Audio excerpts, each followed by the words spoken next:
मैं तो एक ऐसी बुलेट ट्रेन पे बैठ के आया हूँ जिसमें सबको देने के लिए 15-15 लाख रुपया रखा हुआ था। 2-2 करोड़ नौकरी की कोठरी रखी हुई थी। कुछ एक डिब्बे में अच्छे दिन भी थे, कुछ एक डिब्बे में वहाँ पर स्मार्ट सिटी भी थी, कुछ जगह पे स्मार्ट गांव भी था। वो ट्रेन अचानक आते आते गायब हो गई। मैं खोज रहा हूँ कि वो देश की बुलेट ट्रेन कहाँ चली गई। इसलिए आपके बीच में वो सवाल पूछने आया हूँ। नई शिक्षा नीति ने इस देश में अंबानी और अडानी के हाथों में इस देश की शिक्षा व्यवस्था को बेच दिया है। यह बात आप कहाँ ढूंढे ले बंदे, मैं तो तेरे पास में, ना मैं मंदिर ना मैं मस्जिद ना काबे कैलाश में, ना मैं जब में ना मैं तब में ना मैं व्रत उपवास में, खोजी हो तो तुर गए मिले हो पल भर के तलाश में। कहे कबीर सुनो भाई साधु सब सांसों की, ऐसा चाहूं राज में जहाँ मिले सबन को अन्न, छोट बड़ो सब संग से रविदास रहे प्रसन्न। वो बेगमपुरा का खाक हमारे मुल्क के आइन का खाक था, वो खतरे में है। मैं उसकी बात करने आपके बीच में आया। मैं बुल्ले शाह बाबा फरीद को अपना नायक मानता हूँ। उन्होंने क्या लिखा और इस बात को समझो आप। मक्के गयो कल मुक्ति नहीं, 100 हज कराइया, गंगा गयो कल मुक्ति नहीं, 100 गोते खाइया। कंप्यूटर जब बाकी देशों में बना तो उससे वो चांद सूरज को पढ़ रहे थे, वो गैलेक्सी को खोज रहे थे। और हमारे देश में कंप्यूटर आया तो पहला काम उससे जन्म कुंडली बनाने का। तो इस मुल्क के सारे तालीमी इदारे बंद कर दो, उसकी जरूरत क्या है? हर जगह पर एक बाबा बिठा दो, वो सबकी किस्मत बताएगा और ये मुल्क सोने की चिड़िया बन जाए। जिन्होंने इस मुल्क के आइन को बचाने की लड़ाई लड़ी वो जेल में है, और जिन्हें जेल में होना चाहिए उसमें से कुछ बाबा 4 महीने में 4थी बार बेल पर हो रहे हैं बाहर।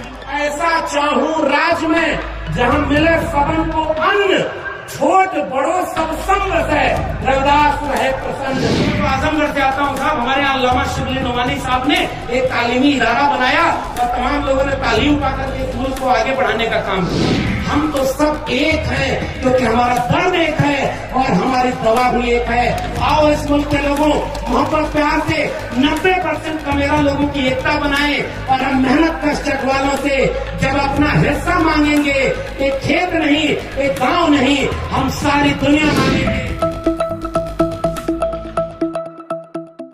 आप सब ये बात जानते हैं।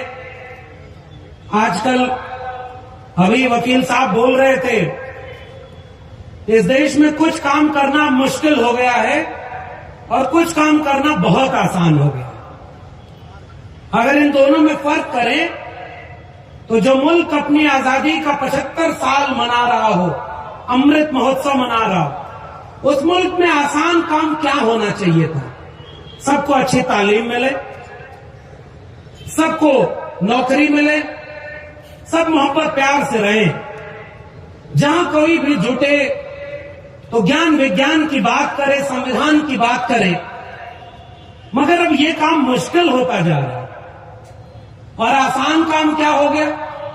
अभी उन्होंने इशारा किया कि धर्म संसद बनाओ और वहां से कोई ऐसा नारा लगाओ और उस पर आपको कोई कार्रवाई नहीं कराई जाएगी। अब तो बहुत सारे और लोग शुरू हो गए, वो बड़ी बड़ी रैली और सम्मेलन करके किस्मत बता रहे हैं और मेन स्ट्रीम मीडिया ये दिखा रहा है कि ये अंधविश्वास नहीं, पाखंड नहीं, ये चमत्कार हो रहा है और उनके ऊपर से जो दिखाई देता है वो बोलते हैं और पूरी मीडिया ये साबित करने में लग रही है कि ये विज्ञान है और वो बाबा को एकदम सब लोग सर आंखों पर बिठा रहे। मेरा मन हुआ कि फिर मैं क्या बोलूं, तो जितने अगर इन बाबाओं की बात में ही सच्चाई है तो इस मुल्क के सारे तालीमी इदारे बंद कर दो, उसकी जरूरत क्या है? हर जगह पर एक बाबा बिठा दो, वो सबकी किस्मत बताएगा और ये मुल्क सोने की चिड़िया बन जाए। हम आपके खिलाफ क्यों बोले? हो सकता है कासिफ भाई और ये लोग इतनी मुश्किल से आयोजन किए हैं, कल वो यहीं के मुकदमे कोई लगा दे, तो हम इनको मुश्किल में नहीं डालना चाहते, इसलिए हम उन लोगों के खिलाफ कुछ नहीं बोलना चाहते। हम तो कह रहे हैं कि आप हो सकता है बहुत सही बात कह रहे हो, हम नादान है, हम नहीं समझ पा रहे, इसलिए हम तो यहां खड़े होने लायक इसलिए बने इस मुल्क में। इस मुल्क के किसान, कामगार, कमेरा तबके से आने वाले लोग, इस मुल्क के SC ST किसान जातियों, मेहनत कश जातियों और दलित, पिछड़े, आदिवासी और पसमानदा लोगों के बीच से तमाम लोग लोग जिन्होंने इस मुल्क को रहने लायक बनाया, वो सारे लोग हमारे जैसे लोग अगर यहाँ इस खड़े हो पा रहे हैं तो वो केवल और केवल इस मुल्क के आईन और मंडल कमीशन की वजह से है। इसलिए हम वो बात बोलेंगे जो सच बात होगी। आपके लिए बाकी चीजें बहुत अहमियत रखती होंगी, हमारे लिए इस मुल्क का आईन अहमियत रखता है और हम इसलिए इस मुल्क के आईन की हिफाजत के लिए चिंतित हैं और यहां आपके सामने खड़े हैं। हम चाहते हैं कि इस मुल्क में आज दुनिया चांद पर जा रही, दुनिया में ज्ञान विज्ञान कहां जा रहा। ये भाई मुल्क है, कंप्यूटर जब बाकी देशों में बना तो उससे वो चांद सूरज को पढ़ रहे थे, वो गैलेक्सी को खोज रहे थे, और हमारे देश में कंप्यूटर आया तो पहला काम उससे जन्म कुंडली बनाने का हुआ। इस देश में ऐसा ऐसा चमत्कार हुआ है, मैं बहुत नहीं उधर जाना चाहता कि कब कौन सी मूर्ति दूध पीने लगती है और कब कौन जादू करके लोगों को ठीक करने लगता है। मैं अफसोस के साथ कहता हूं, इस मुल्क में नजला जुकाम खांसी से अगर कोई मर जाए और उसे एक टैबलेट दवा का न मिले तो मुझे लगता है कि मेरा दस्तूर खतरे में है। अगर आज की डेट में कोई भूख से मर जाए, कोई गरीबी से मर जाए, किसी के घर में चूल्हा न जले और हॉस्पिटल और स्कूल पर बात होने की बजाय दिन रात मंदिर मस्जिद के नाम पर बात हो, तो मुझे अफसोस होगा और मैं हर मंच पर खड़े होकर के कहूंगा कि स्कूल कॉलेज और विश्वविद्यालय की बात करो, संविधान की बात करो, इस मुल्क को जोड़ने की बात करो। केवल मेरा इतना कहना है, बड़े बड़े ताकतवर लोग हैं भाई, उनके ऊपर कोई टिप्पणी करेंगे तो बहुत कुछ हो सकता है। हमारा दोस्त उमर खालिद आज भी जेल में है। हम लोग वहां खड़े होकर के नारे लगाया करते थे, संविधान को बचाने के नारे। हमारे प्रोफेसर हनी बाबू जेल में हैं। तमाम लोग जो आदिवासियों की लड़ाई लड़ते हैं वो जेल में हैं। तमाम लोग जिन्होंने इस मुल्क के आईन को बचाने की लड़ाई लड़ी वो जेल में हैं। और जिन्हें जेल में होना चाहिए उसमें से कुछ बाबा 4 महीने में चौथी बार बेल पर हो रहे हैं बाहर। मैं उनके बारे में भी कुछ नहीं कहना चाहता। हो सकता है भाई संविधान जिंदा हो उनके लिए, तो मैं केवल ये चिंतित हूं कि जो संविधान की बात कर रहा है, अब मेरे लिए संविधान का मतलब क्या है। मैं दिल्ली विश्वविद्यालय में पढ़ाता हूं, जेएनयू को बदनाम किया, दिल्ली विश्वविद्यालय को बदनाम किया, और इस झारखंड के लोगों, आप एक बार सोचो, दिन रात टीवी पर जहर, और इस देश में एक नई शिक्षा नीति लागू हो गई। वकील साहब ने अपने कोर्ट वाले नजरिए से जो बात कही, मैं उसको एजुकेशन वाले नजरिए से रख रहा हूं। नई शिक्षा नीति ने इस देश में अंबानी और अडानी के हाथों में इस देश की शिक्षा व्यवस्था को बेच दिया है। यह बात आपसे कहने आया। 40% एजुकेशन अब ऑनलाइन मोड में होगी। एजुकेशन के लिए दावा करेंगे विश्व गुरु, और परमानेंट अपॉइंटमेंट अब शिक्षक का नहीं होगा, ठेके पर प्रोफेसर रखे जाएंगे। तो शिक्षा को बेचने का काम कैसे किया गया। जिस दौर में नए नए स्कूल कॉलेज और विश्वविद्यालय बनाना चाहिए, नई शिक्षा नीति कहती है इस देश के जो 45,000 सरकारी डिग्री कॉलेज हैं, अगले 20 साल में उनको क्लोजर और मर्जर की पॉलिसी के तहत कम करके उन्हें 15,000 पर ले आएंगे और नए नए इबादत घर बनाएंगे। इबादत घरों की जरूरत है, वो तो इबादत दिल से होती है। मैं तो साहित्य का विद्यार्थी हूं। हमने इस मुल्क में तथागत बुद्ध के रूप में एक रोशनी पाई जिसने इंसानियत की बात की। फिर हमने अपने लिटरेचर में पढ़ा और पढ़ाया है, और सिलेबस में पढ़ाया जाता है, उस पर तुम क्या यूएपी लगाओगे। हमने अपने पुरखे के रूप में कबीर, रैदास, पलटू दादू भिखा, बुल्ले शाह, बाबा फरीद को पढ़ा है, जिसने तालीम की बात की, इंसानियत की बात की और सबने जोड़ने की बात करी। मैं तो उनकी बात कर रहा हूं, मेरे सिलेबस में पढ़ाए जाते हैं।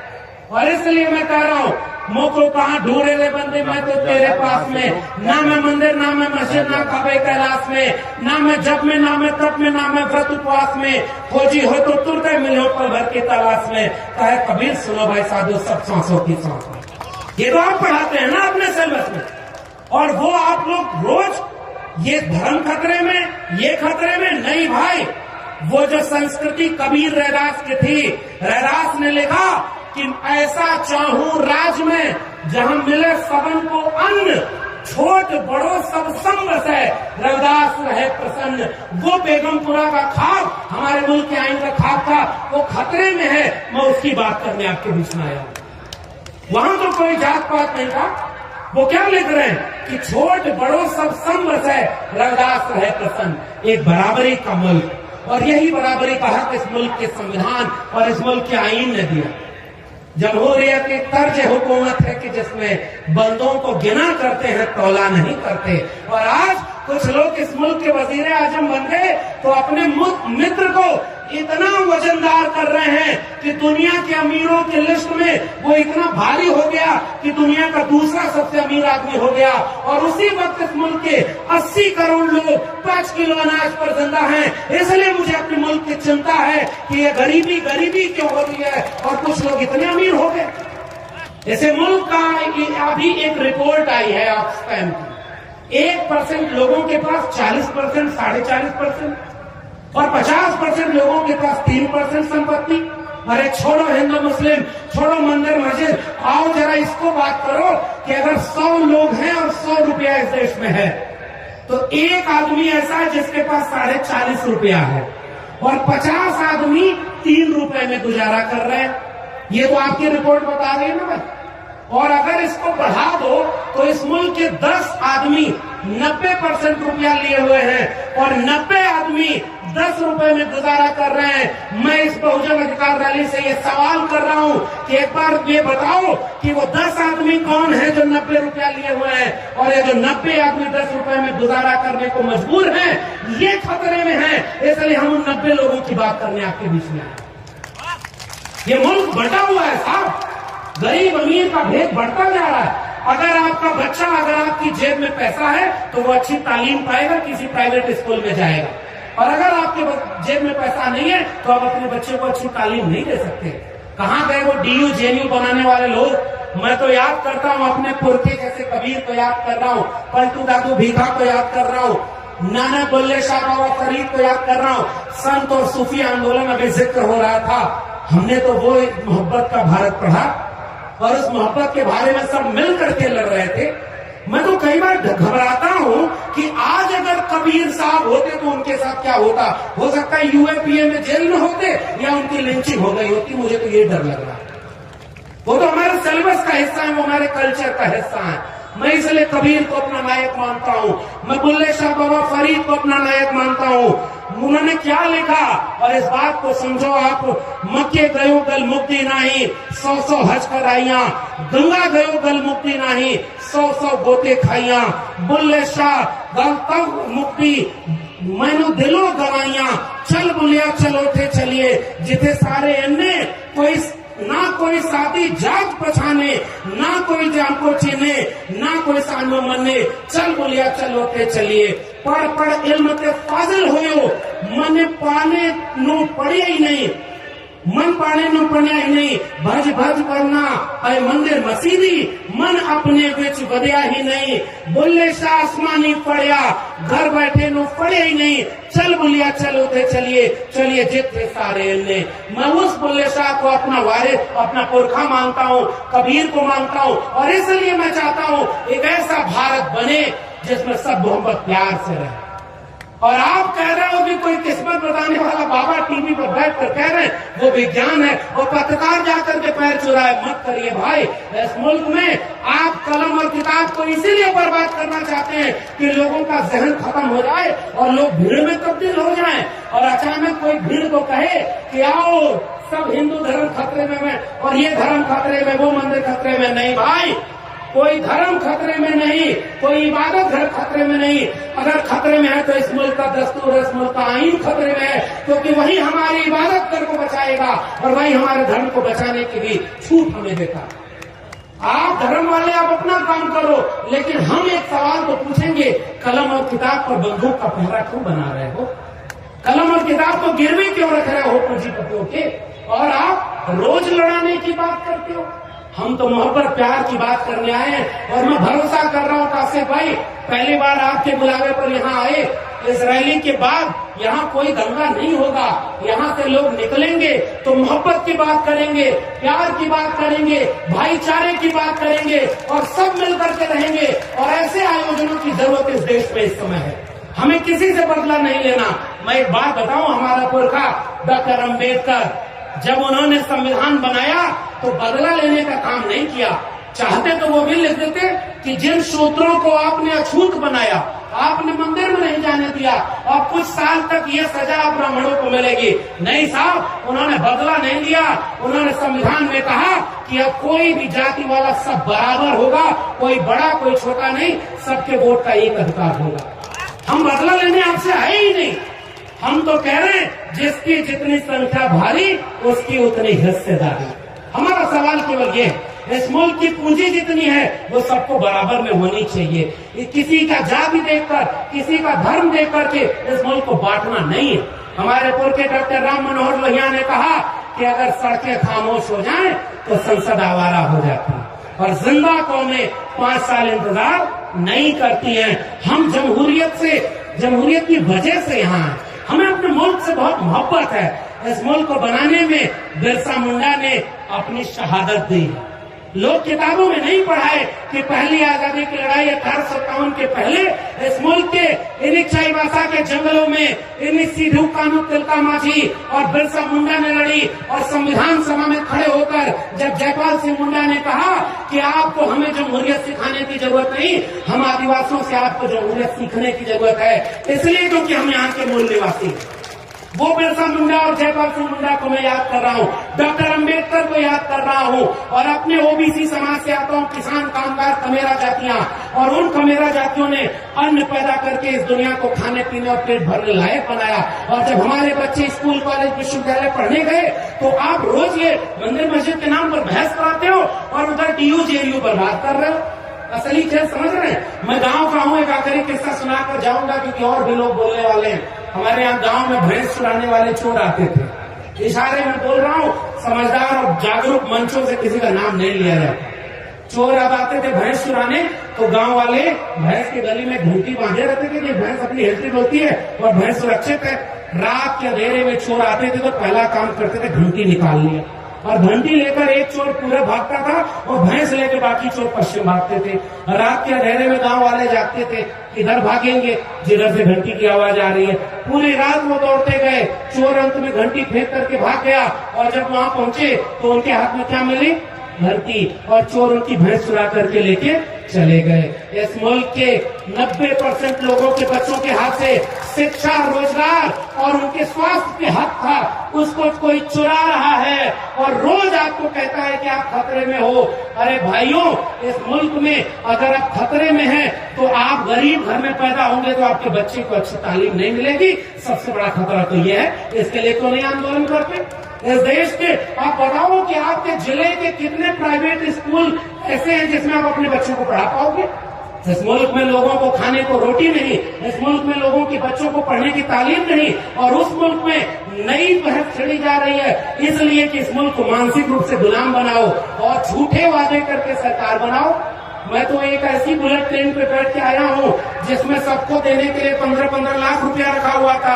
2-2 करोड़ नौकरी की कोठरी रखी हुई थी। कुछ एक डिब्बे में अच्छे दिन भी थे, कुछ एक डिब्बे में वहाँ पर स्मार्ट सिटी भी थी, कुछ जगह पे स्मार्ट गांव भी था। वो ट्रेन अचानक आते आते गायब हो गई। मैं खोज रहा हूँ कि वो देश की बुलेट ट्रेन कहाँ चली गई। इसलिए आपके बीच में वो सवाल पूछने आया हूँ। आप सवाल करेंगे तो आप पढ़े लिखे हैं तो अर्बन नक्सल, किसानों ने आंदोलन किया तो वो कौन लोग हैं जिन्होंने किसानों को खालिस्तानी और आतंकवादी बताया? इस मुल्क में CNRC का आंदोलन हुआ जो भारत का संविधान लेकर के हुआ, उनको किसने बदनाम किया? और यहाँ पर जब आदिवासी लड़े तो आदिवासी को नक्सल कहकर के जेल में डालने वाले लोग कौन है भाई? इसलिए मैं आपसे जाते जाते गुजारिश करने आया हूँ, इस मुल्क को हमारे पुरखों ने बड़ी शिद्दत से बनाया था। भगत सिंह, उसने जब शहादत दी होगी तो उसने अपने आखिरी लखपत्र में लिखा, आखिरी खत में, कि मैं इसलिए मर रहा हूँ, शहादत दे रहा हूँ कि आने वाली पीढ़ियां अपने बच्चों, अपने माए अपने बच्चों को भगत सिंह बनाने का ख्वाब देखेंगी। मैं आज चाहता हूँ कि अगर आज अम्बेडकर होते, भगत सिंह होते और ये हमारे, मैं तो आजमगढ़ से आता हूँ साहब, हमारे यहाँ अल्लामा शिबली नोमानी साहब ने एक तालीमी इदारा बनाया और तमाम लोगों ने तालीम पाकर के इस मुल्क को आगे बढ़ाने का काम किया। हमारे नायक तो वो लोग हैं ना भाई, अब्दुल कयूम अंसारी, आसिम बिहारी से होते हुए जयपाल सिंह मुंडा से होते हुए जगदेव प्रसाद कुशवाहा, राम स्वरूप वर्मा, पेरियार अलई सिंह यादव और तमाम लोग मंडल और कांशीराम, हम तो सब एक हैं क्योंकि हमारा दर्द एक है और हमारी दवा भी एक है। आओ इस मुल्क के लोगों मोहब्बत प्यार से 90% का मेरा लोगों की एकता बनाए और हम मेहनत कष्ट वालों से जब अपना हिस्सा मांगेंगे, एक खेत नहीं, एक गांव नहीं, हम सारी दुनिया मांगेंगे। बहुत बहुत शुक्रिया। जय भीम, जय मंडल, संविधान जिंदाबाद, कुल गुलाम जिंदाबाद, इंकलाब जिंदाबाद, जोहार झारखंड।